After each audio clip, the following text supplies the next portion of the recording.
Aromatics Limited's Q1FY23 earnings conference call. The call will begin shortly. Please stay connected. You are connected to Oriental Aromatics Limited's Q1FY23 earnings conference call. The call will begin shortly. Please stay connected.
Ladies and gentlemen, good day, and welcome to the Oriental Aromatics Limited's Q1FY23 earnings conference call.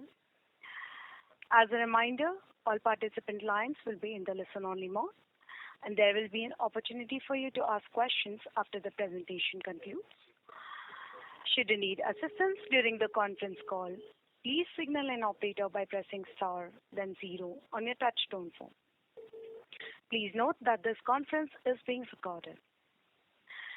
I now hand over the conference to Mr. Anuj Sonpal from Valorem Advisors. Thank you, and over to you, Mr. Sonpal. Thank you. Good afternoon, everyone, and a very warm welcome to you all. My name is Anuj Sonpal from Valorem Advisors. We represent the investor relations of Oriental Aromatics Limited. On behalf of the company, I'd like to thank you all for participating in the company's earnings call for the first quarter of financial year 2023. Before we begin, let me mention a short cautionary statement. Some of the statements made in today's earnings call may be forward-looking in nature. Such forward-looking statements are subject to risks and uncertainties which could cause actual results to differ from those anticipated. Such statements are based on management's beliefs as well as assumptions made by and information currently available to management. Audiences are cautioned not to place any undue reliance on these forward-looking statements in making any investment decisions. The purpose of today's earnings call is purely to educate and bring awareness about the company's fundamental business and financial quarter under review. Now let me introduce you to the management participating with us in today's earnings call and hand it over to them for opening remarks.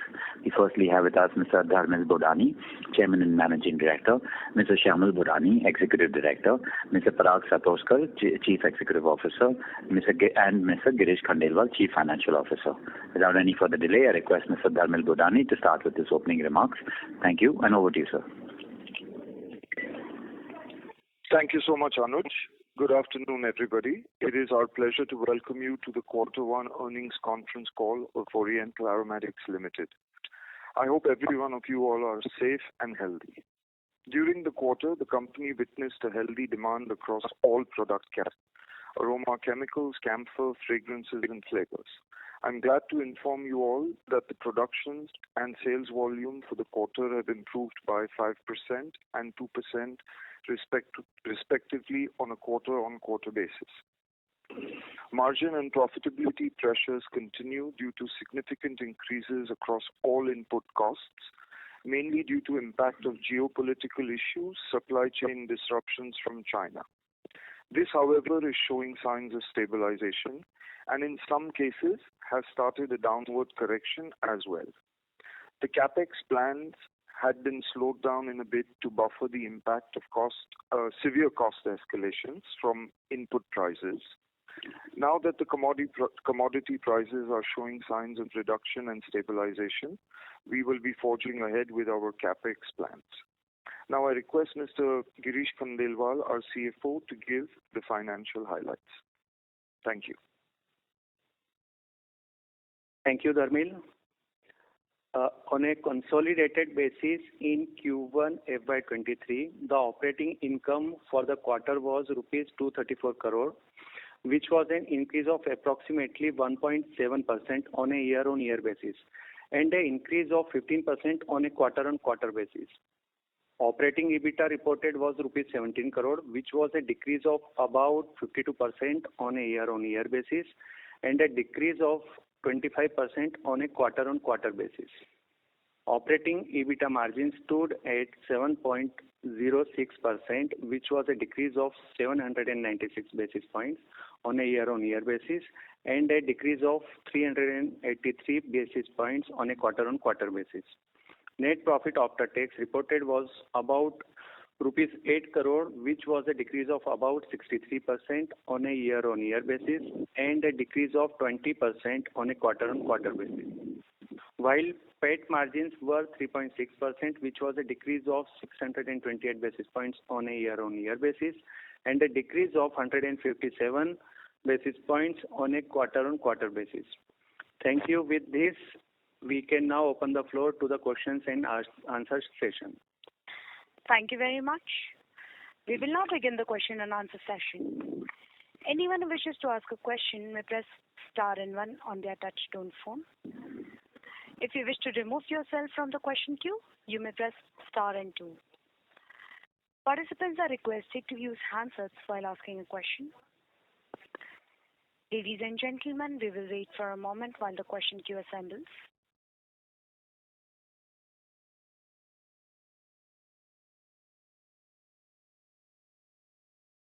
The first question is from the line of Pujan Shah from Congruence Advisors. Please go ahead. Good afternoon, sir. My few questions would be on the margin side. So actually, we have been trajectory a margin from, let's say, EBITDA of 15 to 16% also, and currently we are at 8% margin. And as this inflation cost is being stabilizing currently, so are we seeing that the EBITDA margin is being bottoming out, or we can say the PAT margin is being bottoming out currently, and we will see a good traction from over here? Good question. I think, Parag, you could take it and Sure. You can address the EBITDAs. Yeah. Sure. So I think, Pujan, good afternoon. As we all know that right now, we are trying to probably come out of two shocks, which were the supply chain shock and also the input cost shocks. We are in it, but we are showing some signs of correction over there, and and we are kind of trying to face another shock, which is where we are seeing that because of the overall environment globally of trying to kind of curb inflation, we are seeing a new shock which is being created, which is where we are seeing that the demands for a lot of materials are kind of flattening out. So, we find ourselves in extremely uncertain situations where we've been exposed to multiple things, but not so many things at one time. So, our EBITDA expectations of or guidances of 15 to 17% are long-term guidances, which are sustainable and which we are confident in achieving in a stable state scenario over a long-term period. I think if you look at the current scenario and how the business is being panned out, if we are looking at the current financial year, we probably would look at a guidance of anywhere between 7 to 10%. And as I said that although the situation is challenging, we are very confident about our business, our product line, and the demand from our customers. And so if there is any improvement that is possible by our internal actions or external, we will take those actions and we will try to work on these EBITDA margins. But based on our current situation, I think for the guidance for this year, we look at between 7 to 10%. 7 to 10% of EBITDA, right? Yeah. Yeah. Okay. And my next question would be on the debt side. We have taken debt of like 445 odd crores, a long-term debt. And like currently you have said this, we have stopped this capex, like paused the capex due to inflation in the raw material cost. So how much money would get deployed now, like seeing the stabilizing in the cost, and what can be the deployment of the capex requirement by us from now? So I think sorry, Dharmendra. No, I said you can go ahead, Parag, in terms of addressing the point of it being stopped. So correct. So I just corrected to pause actually. Yeah, correct. Okay, fine. So I think as a general philosophy, I mean, as a company, we stay extremely committed to keeping debt control as one of our key business points when we handle business on a day-to-day basis. So I think that's our general philosophy. That doesn't change at all under any circumstances. We become 5 times more careful when we actually take debt. Otherwise, we love to stay debt-free. Based on the question of pausing, I mean, it was an intentional decision to really kind of just wait for a while, reassess the whole situation, because we were seeing a very unrealistic situation where there was an unrelenting and non-sustainable price increases across all input costs which are related to projects. So, that was kind of impacting our overall success matrix for the capex. And, and that is the reason why we kind of took a little bit of a pause.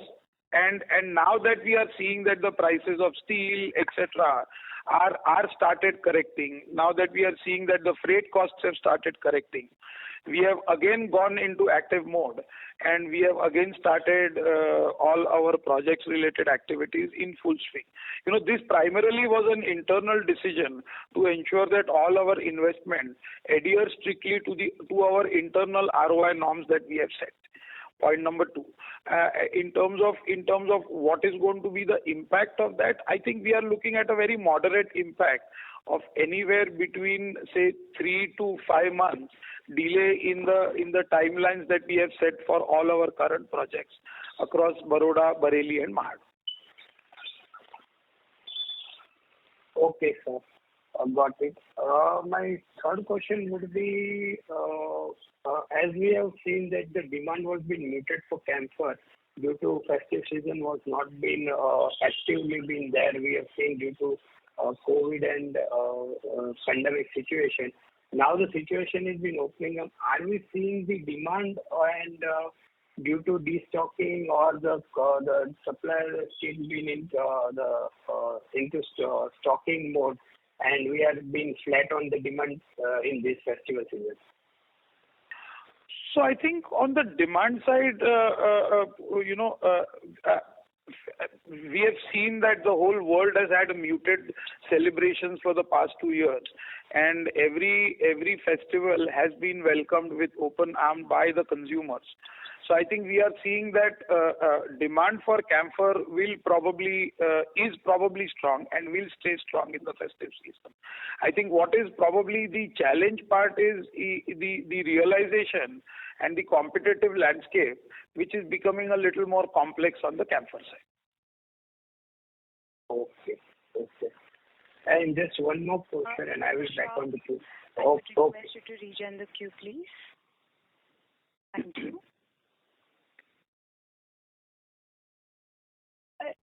I would request all the participants to limit your questions to 2 per participant. Should you have a follow-up question, please rejoin the queue. Thank you. The next question is from the line of Dhwanil Desai from Turtle Capital. Please go ahead. Hi, good afternoon, team. My first question is, Parag, as you mentioned that this year we are guiding for 7 to 10% EBITDA margin.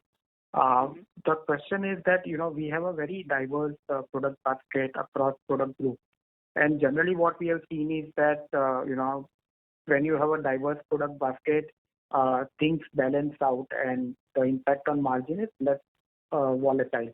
But in our case, even after a few months of passage, looks like we are not being able to pass on the entire RM price increase and logistic cost increase.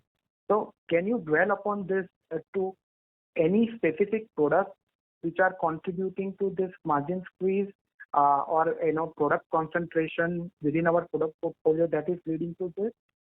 Some color on why such a sharp drop in EBITDA margin on a sustained period, if you can elaborate on.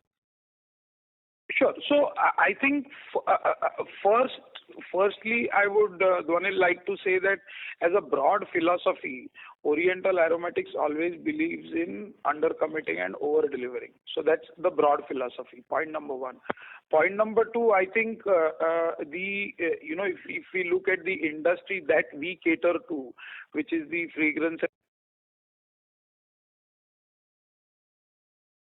Hello. Yeah, I'm here. Hello. Yes, sir. Yeah, I'm here too. I think Parag got cut off. Yes. I'll just, no, the line has been connected. It's still connected, but yes, now it got disconnected. Ladies and gentlemen, please proceed with the conference. I'll just connect the management, Mr. Parag Satoskar.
Ladies and gentlemen, please continue.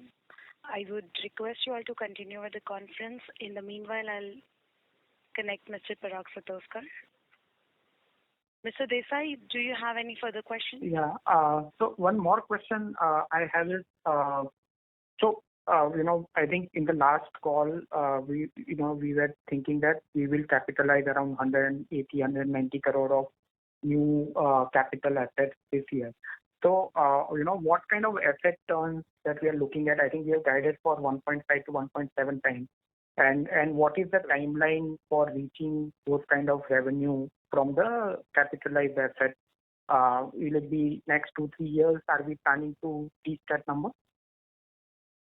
Right. So as explained in previous calls, the capex is now again restarting. If the layout of that capex is going to be the requirement of funds as we need them.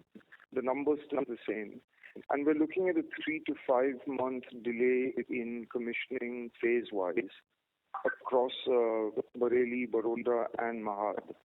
So I believe that in the Yeah, I'm back, huh? Gentlemen, we have the line of Mr. Parag Satoskar connected now. Please continue. Right. I'll just answer this question, the second one, Parag, and then you can go back to the first. Sure. So I would say within the next, in the next financial year, you would see at least the Baroda Bareilly numbers coming in, and shortly after that, I think you would see the Mahad numbers coming in. So it's basically we're looking at an 18 to 24 month process to arrive at those numbers. Parag, So Baroda will commercialize FY24, early FY24. Is that understanding correct? FY23. I think, Parag, what are the timelines? Yeah. Primarily, the question is the timelines on the capex, Sure. and the commissioning of the various plants, and I think you have that data. Yeah. So if you could share. Yeah. So Dwanil, I'll probably answer your first question and then move to the second one, if that's okay. Sure. Yeah. So, I was just kind of saying that, from a demand perspective, I think we all have to be extremely mindful, at least we are, that, in our business, the consumption of the finished product, which is the fragrance or the soap or the shampoo, has not diminished. Neither did it increase in 2020 and 2021 when we were seeing a tremendous demand. So all this, demand in 2020, 2021 was kind of fueled by the industry overstocking itself because of the challenges that everybody was facing in the supply chain. I think another very interesting development that has happened in the last 30, 45 days is, we are seeing a lot of the China lockdown materials that were stuck now reaching the stock points globally and kind of again creating a situation of overstocking. So Dwanil, to answer your question, the demand is going to be there. The demand is going to be sustainable. The usage of our ingredients or our fragrances continues to stay strong. And I think as the world kind of gets into a more sustainable consumption pattern, we are going to probably again reach a situation where where we will be in a position to have a more kind of stable state scenario and then achieve our EBITDA margin. So that is what our understanding of the business is, and we are kind of monitoring it on a day-to-day basis. Okay. So any specific product group which is contributing to this margin pressure, or it is across the board? See, I think it is probably driven by the input costs. If you look at the margin pressure that we are currently experiencing, it is driven by the input costs. Okay, so input costs have gone up across the board. If you look at power, it has gone. If you look at freight, it has gone. If you look at petrol-based raw materials, that has gone. Everything else which is left out has gone just like that. Mm-hmm. So I think we are seeing across the board, and I think, like you rightly said, that the diverse product portfolio in fact gives us a much better chance of recovery, because if we see certain raw material groups kind of falling in place in terms of the raw material pricing, and we having a very stable pricing for our finished goods, we'll be able to kind of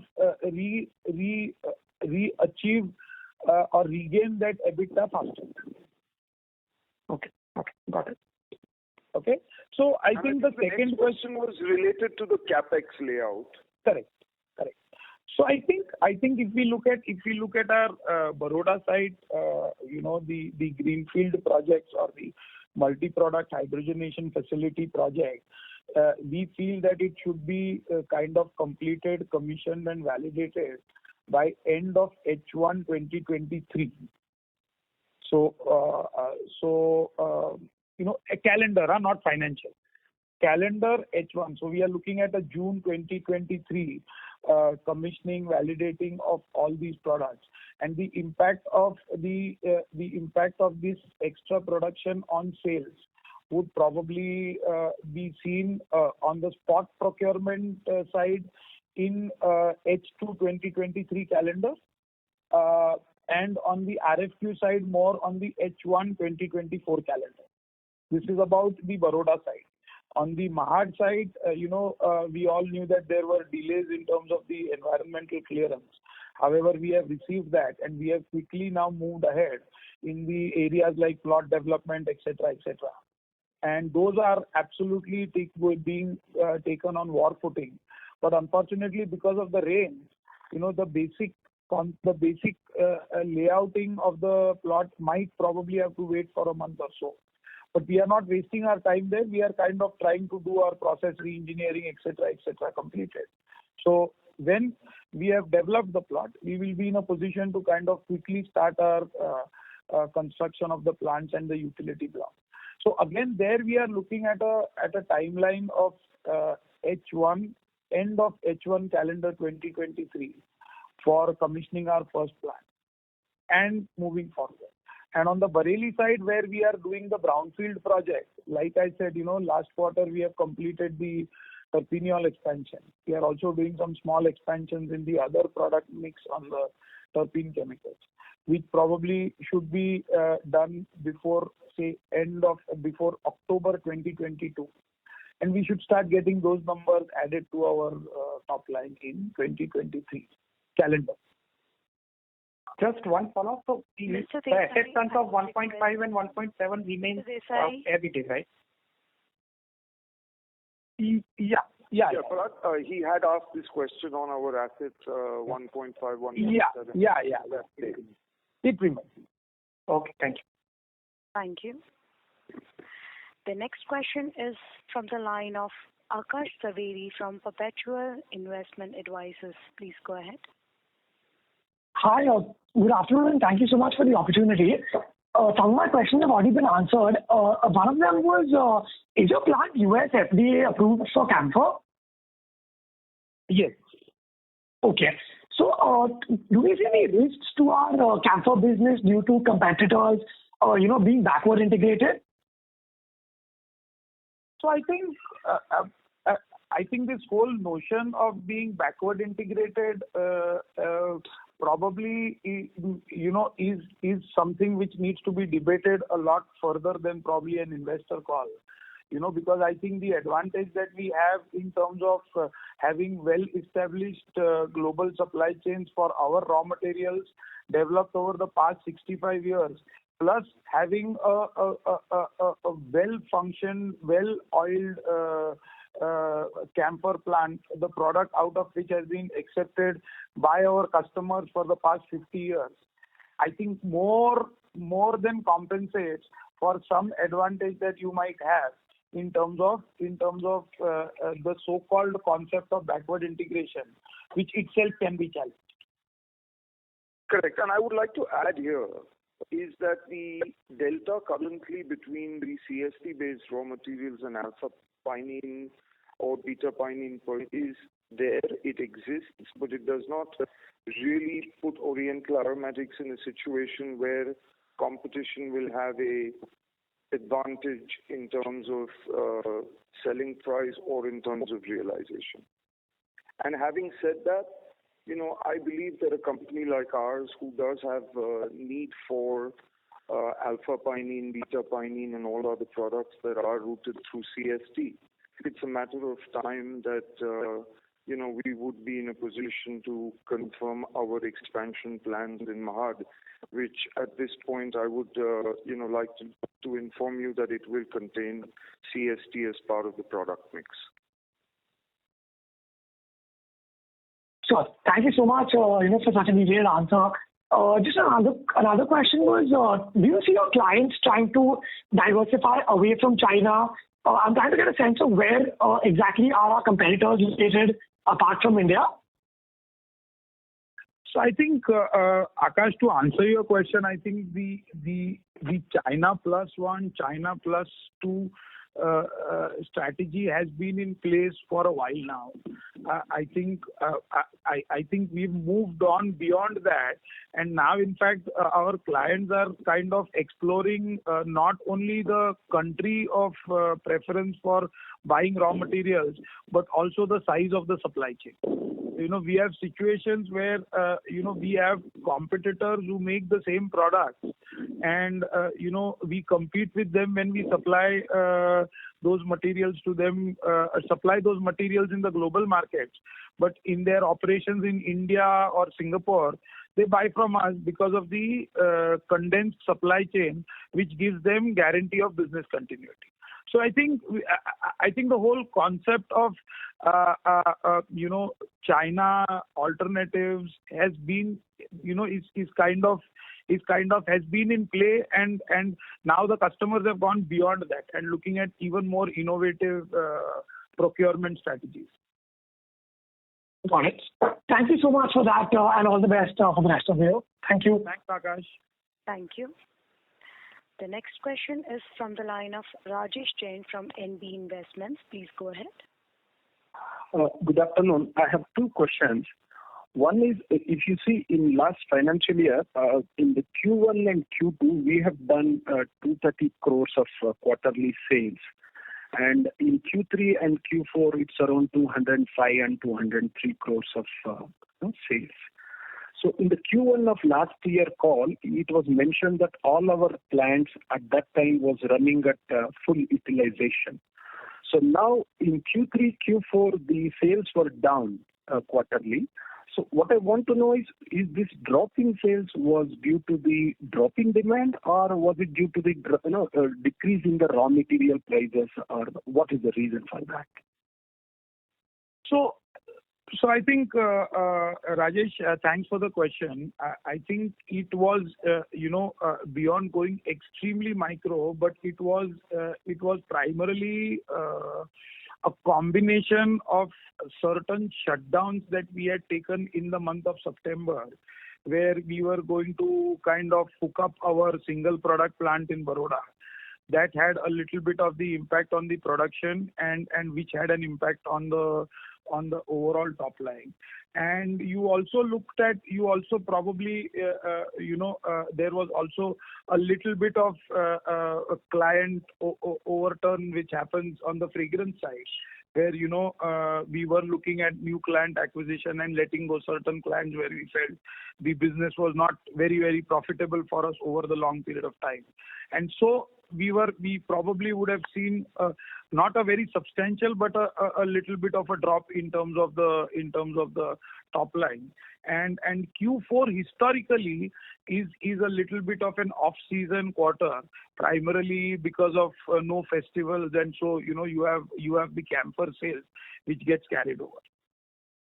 No, sir, just a follow-up on this. The reason for asking that question was, is the reason for drop in our margins, is it due to the drop in demand, or is it due to increase in raw material prices and we are not able to pass it on completely to the customers?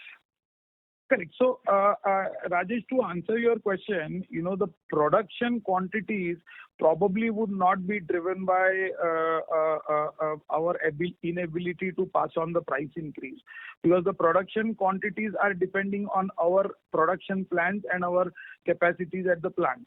So, I think I can very safely say, and Girish can correct, that if you look at our overall yearly production last year compared to the year before that, we had probably a 10% increase in terms of the volume of production. Yeah.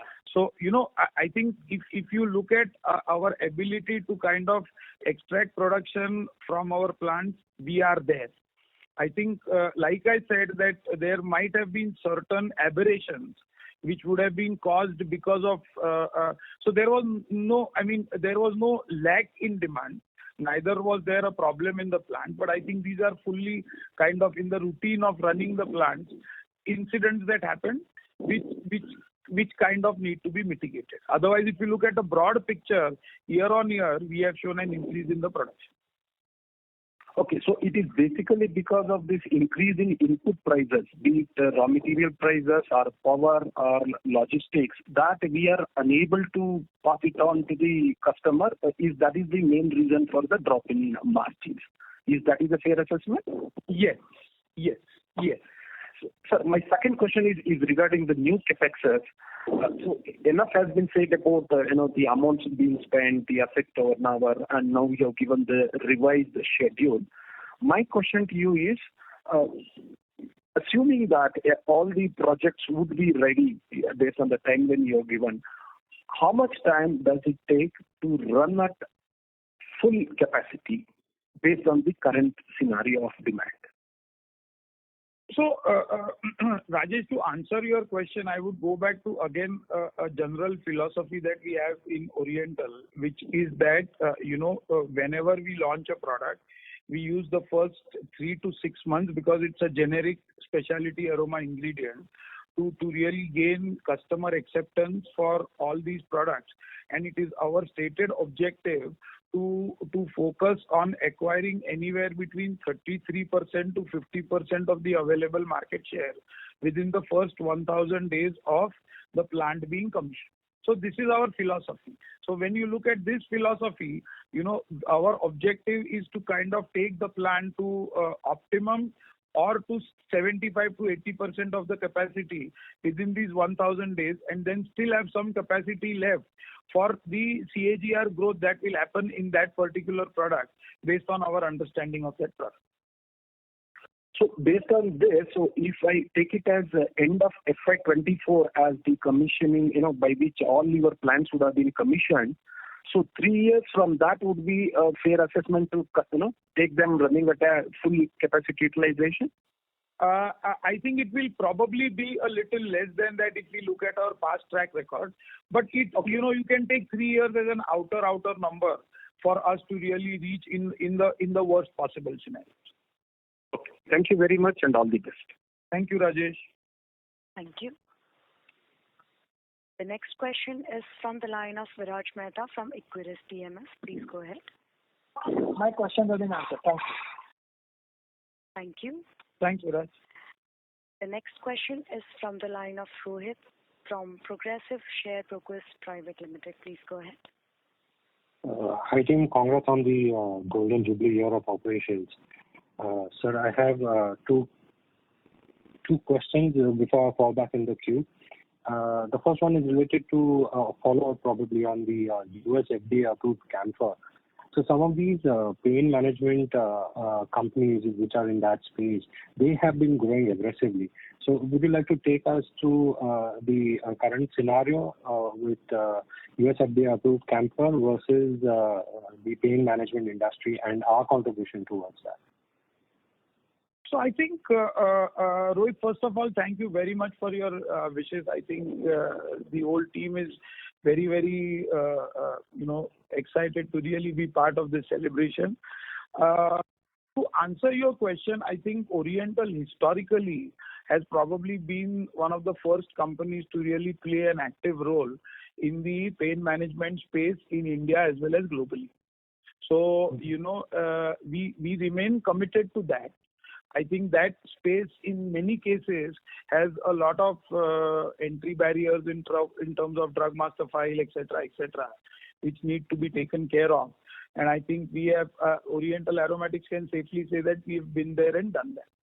So, that kind of gives us a better positioning of the product globally, point number one, better acceptability of the product globally, point number two, with our existing players where we are seeing a consistent and a sustainable growth happening. And like you rightly said that when we are seeing the competitive landscape in India change in camphor, we are exploring all options that are available on the table to really try to address and be part of not only the pain management space but other areas which are opening up, which right now I do not have the liberty to share with you, but which are opening up where we will see our future growth coming. So I think camphor for us is a product which, yes, definitely plays a very key role in the religious and the puja space, but also has a very dynamic and a ever-expanding role in the global industry apart from pain management. Okay. My second question is related to the innovations and green chemistries and green technologies which we've been talking about. And then there is one part of re-engineering of the existing molecules. If you can just help us understand what exactly do we do in case of re-engineering the older molecules or probably move towards high value, low volume kind of products. And second part to that is, are all the plants ZLD, are all the plants zero liquid discharge, the ones which will be coming in future as well? Mm-hmm. So I think, the whole world has given this green chemistry or green engineering a very pivotal space, and Oriental believes in that strategy right from the start. Just to give you a perspective, our Bareilly plant's water consumption in the past was 1,000 kiloliters a day. and we did a project there, and we kind of got it down from 1,000 kiloliters to 185 kiloliters. That's a reduction of 90%. So I think it's all very, very simple things. And this is what we call as the chemical process reengineering part of our business. So for example, if you are using a catalyst system A, which you've been using for the past 25 years, and there are new catalyst systems that have come. So how do you kind of homologate or incorporate those new catalyst systems? How do you look at atom efficiency? How do you look at each carbon that is there in your molecule being coming from the petro route or coming from the carbon route? And how can you convert the petro route carbon into the sustainable carbon? So I think these are all very exciting, very interesting discussions that are happening at the innovation table. All of them are guided by the creative team on the fragrance side as to the birthplace of these ideas, and then taken up by our ingredients R&D team to really explore and see how we can kind of make them see the light of the day. So we are kind of phasing this program into three aspects or three elements. One is something where we are seeing some immediate effects. I've given you examples. Mm-hmm. The other is where we see, our studies which we are doing today, making us a more sustainable player in the very near future. And then we are creating a master list of raw materials which today are coming from the non-sustainable route. But we should be on the ZLD. Yeah, I'm coming on the ZLD part. So all plants, our Baroda site today has the ability to discharge 121 KLD into the common effluent treatment plant. So that will stay because that has deep sea discharge. But apart from that, all our plants here in Baroda or in Mahad will be full zero liquid discharge from day one. Baroda will have a zero liquid discharge philosophy beyond that 121 KLD. And we are also actively working in Bareilly to make it zero liquid discharge, which is our objective in the next 500 days. Mm-hmm. So just a follow-up, are we looking at flow chemistry processes to be imbibed in the upcoming plants?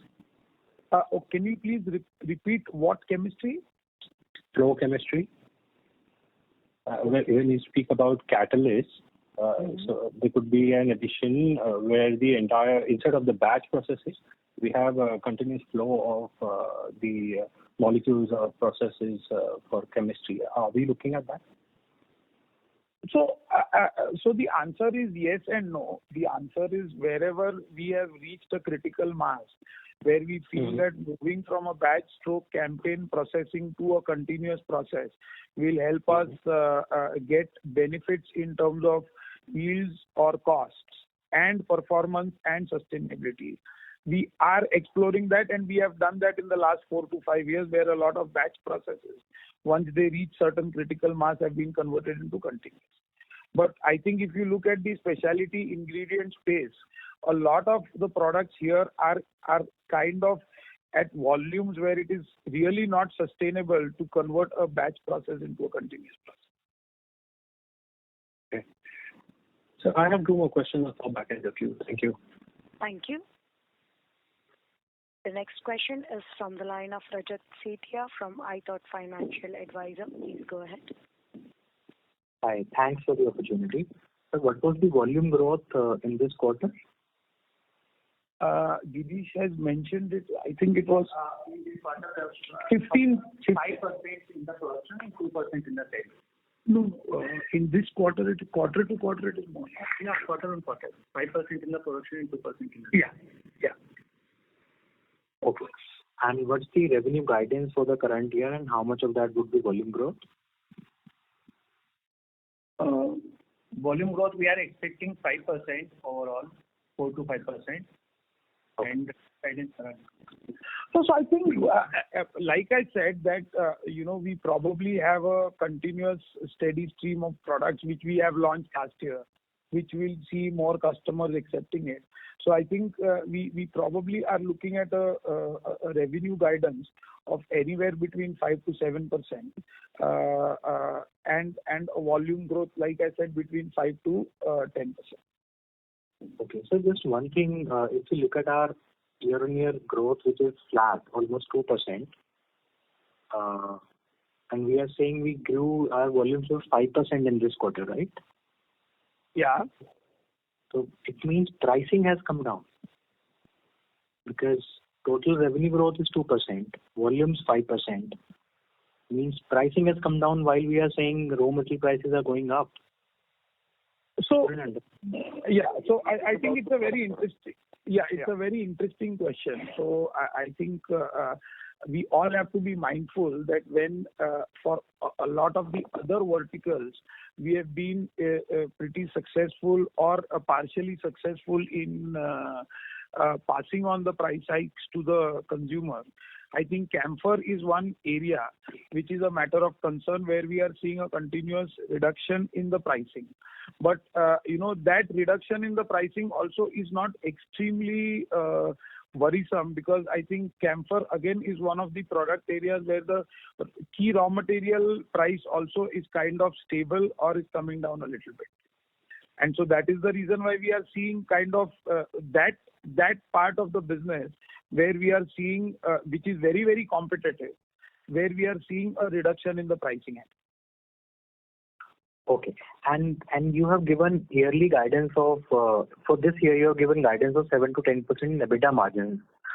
So question is, do you already have, do you think that you may revise it upwards towards the end of the year, or you already have visibility that revise it upwards or downwards towards the end of the year, or you already have visibility that, this is what the margins are going to be in this range? So I think take that question. Sorry. Yeah. So I think the answer to that is yes. We have visibility, and therefore we are giving a guidance of 7 to 10%. Whether we would revise this or not, I think it's too early for us to say because there are way too many uncertainties at the moment. Geopolitically, we don't know which way prices of raw materials would go because we are seeing a certain category of materials where the prices have started correcting, certain category of materials where they haven't, and I think challenges continue to be, the various catalysts that also come out of Russia, Ukraine. So it's very complex, the situation right now, for us to confirm that we would revise guidance. I think we'd like to stay for this financial year with this guidance, and having said that, we still maintain that the long-term guidance over a period of 5 years still continues to be range of 15 to 17%. Because of the different products that we are going to add in both Baroda and Mahad. Okay. And what will be the peak debt when we will be done with our capex? Girish? Pardon? Can you repeat your question? Peak debt when we are done with our capex in next 1.5 years or so. What will be the peak debt? Next 1.5 year, and so we are expecting, including term loan, is around 250 and 300. Understood. Thank you so much. Thank you. The next question is from the line of Abhishek Ketan from Alpha Invesco. Please go ahead. Yeah, thanks for the opportunity. I just wanted to know on the CST comment. Mr. Ketan, you're not audible. I would request you to speak closer to your handset. Yeah, is this audible? Yes, Hello. Please proceed. Yeah, I just wanted to understand on the CST side. So out of the CST process will be followed in Mahad phase 1 or phase 2? I'm sorry, I took the question, Parag. Did you hear it? Yeah. You're saying the question is about CST, and you're saying that it will be in phase 1 or phase 2? Yeah. So I'll answer that. I think we'll have to just wait and watch which product mix we choose. It will be there. We are going to go ahead with backward integration CST. We will announce in probably the next quarter in more detail as to the timeline. Okay. Also, just follow up on that is the CST method, you developed it internally, R&D team internally, or we there's a technology partner involved in this? No, it's completely internal R&D. Okay. Thank you. I look forward to the announcement. Thank you. Thank you. The next question is from the line of Vijay Sardar from VL Finance. Please go ahead. Yeah, hi. Good afternoon, sir. My question revolves around two things. One, if I look at the trajectory going ahead, as you rightly said, we will be looking at 15% kind of margin in next 3 to 5 years. But in immediate term, if I look at, we have been getting much more pressure on the margins on account of raw material. So if I just look across, we are not the only one in the space who might be getting penalized on account of raw material, but entire industry. So what is the sustainable margin where the industry will stabilize, or there is a dumping going on from China in this product so that we are not being able to? Because ultimately, first, we have seen that because of the inventory, high cost inventory line, we were getting susceptible to the margins because of the raw material inventory. Now, we have seen almost 4 quarters where we have seen the margin depleting, and in last so many quarters, we have not seen our margin going below 12-15%, or we have seen the base day at 35-40%. So that was obviously one-off. But when we can normalize to a normal margin, like because from your conservatism, you are also sounding to be very cautious, saying that 10% you will be able to. But on an absolute basis, your business, as you have moved also from commodity to specialized product, and your journey is continuing in that direction. So at particular point of time, I should see, at least given the quality of product and in terms of we getting to a higher scale in terms of specialization, our margin should inch up higher. So what are the problems that we are currently? Are we still sitting on high cost inventories, or there is a raw material pressure, and industry which we are supplying, we are not getting any price escalation? Because this is the 4th quarter we have seen the margin below 10% almost. Yeah. So I think, Vijay, there are too many questions which probably each is a separate question. So if we are looking at probably a question that is that when are we going to achieve that 15 to 17% or how? I think I would like to reiterate that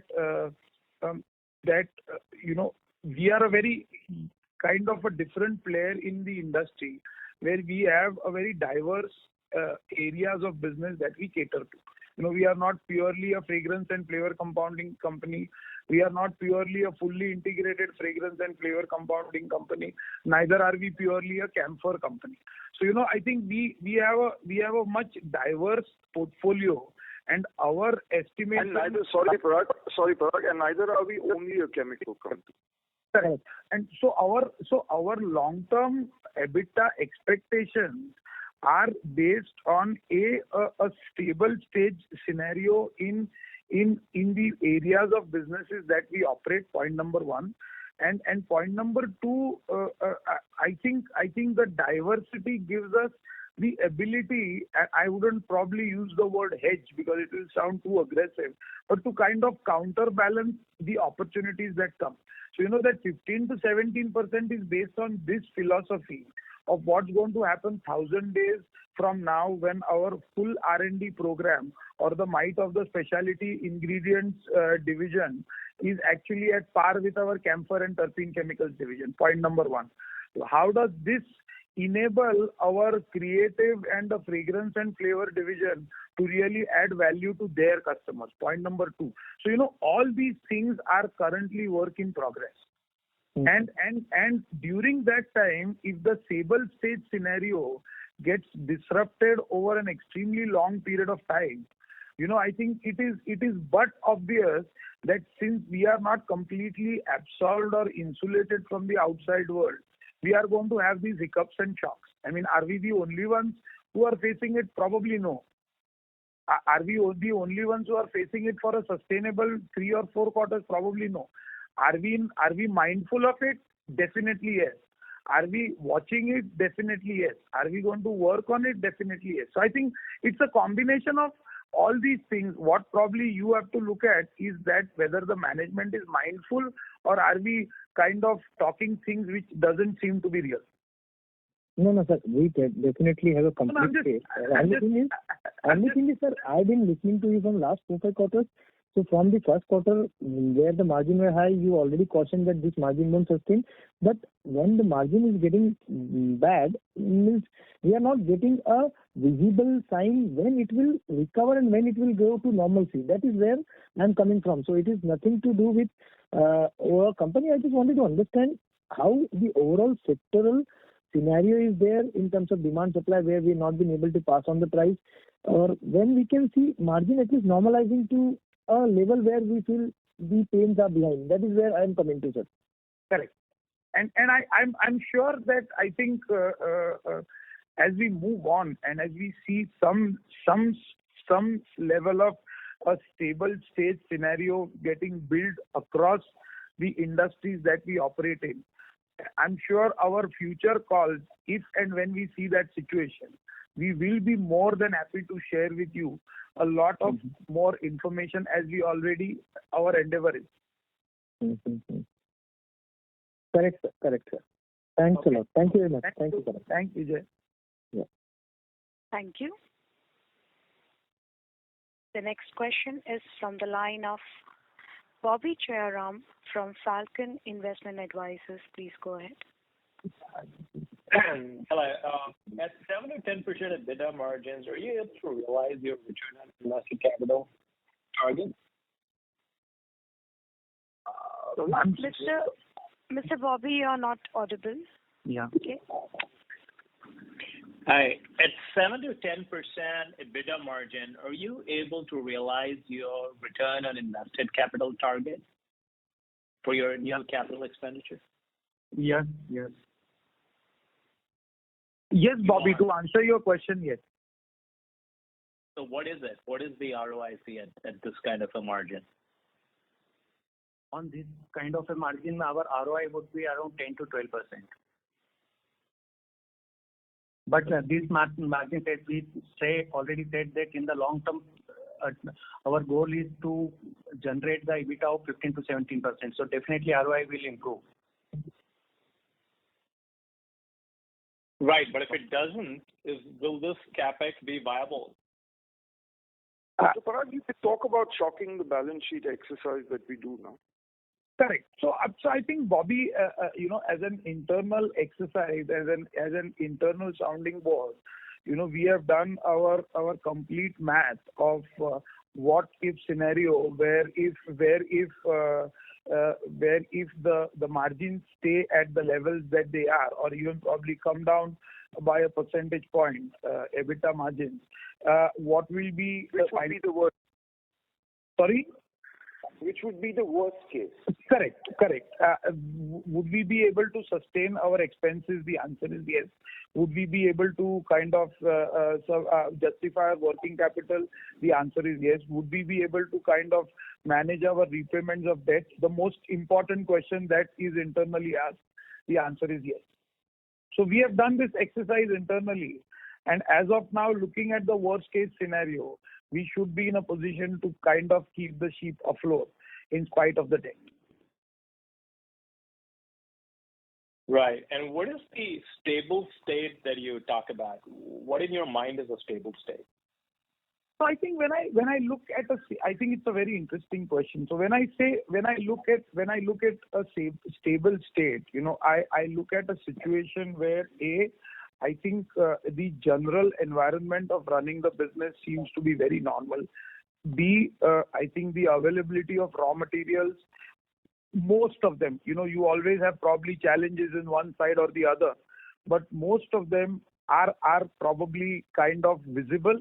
They probably might not be kind of available to everybody, but are visible, so you can go ahead and procure them. I think you have some level of stability in terms of the demand forecasting that your customers share with you on a regular basis, so you know what you have to procure and what you have to supply them. I think these are things which constitute for us at Oriental a kind of a stable state scenario, which we have had for some years, and which I think is completely lacking for the past 2 years. Well, I mean, it looks more like an ideal state, actually, what you described. And much of this raw material volatility has actually come down pretty much to normal. If you look at companies like Galaxy Surfactants who cater to the same end users as you do, they don't have the kind of margin pressures you have. So I think, Bobby, they have a completely different product mix that they cater to the same customers. You know, they are not suppliers of fragrances to my FMCG customers.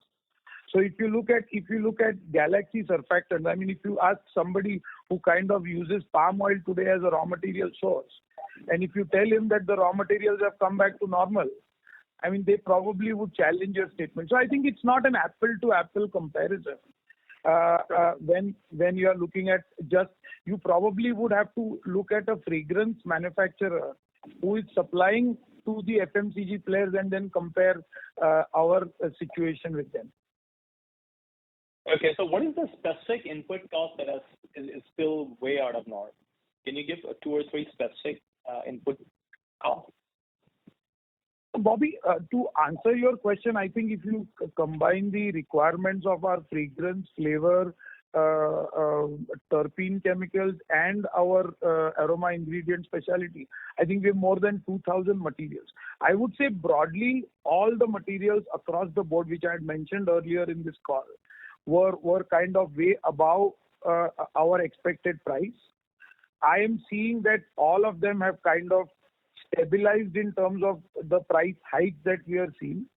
A lot of them, depending on the demand-supply situation globally, have stabilized at that higher price point, and some of them have started showing a gradual decrease in the price. But you know, if you ask me that have they all reached at the 2019 price point, probably not. None of them.